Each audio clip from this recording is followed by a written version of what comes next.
Jumpin' Jazz Cat. First of all, we're going to learn the new things, so take a walk with me. Read up on top of the page so you know what the DC fine is all about. They give you little definitions. That should help you. So DC fine is a lot of times at the end of your piece, and it's going to take you back to the beginning and play pretty much half of the song. So here we have a D. We play. Let me start at the beginning. Hello, teaching. I'll go all the way through the piece. Take the DC fine, sorry. There's two types. Then you go back to the beginning because DC means da capo, which means the head. So right at the beginning, and we play until we say the word fine. Cha-ching. So you basically play 1.5 times through the piece. It's a little bit easier than a repeat sign sometimes. Well, repeat sign wouldn't work because you wouldn't know where to stop.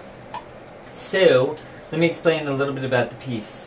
First of all, you should learn it slow because your scale is pretty new, so don't rush through that too much. It is going to be fast though, so get ready for it. You're going to play this little pattern.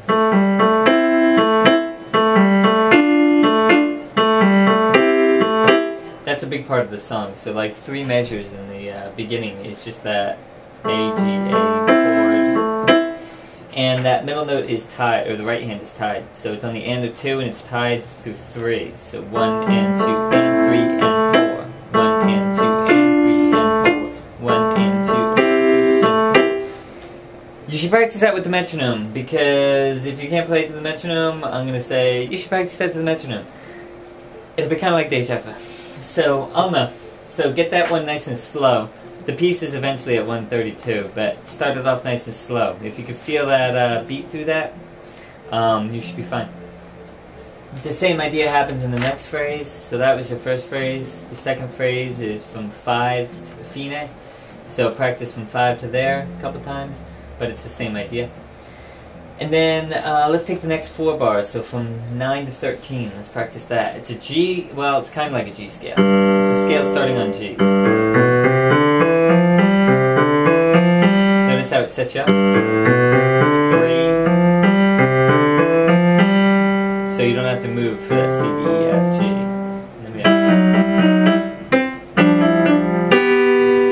that part you'll get, just down. Both hands are playing sharps. We go back to the G scale for the 4th phrase. Measure 13 to the end. You should practice that separately. And then a C scale. Right hand takes it. Practice that bar 13 and 14 a whole bunch of times. Remember to keep your quiet wrist for those scales. Quasi scales. Alright, and then you take your DC fine to the beginning again and play to the fine. Yeah, so practice this one in phrases. Divide your music into bars of 4. Practice those bars of 4 a bunch of times and start putting it together. And use the metronome.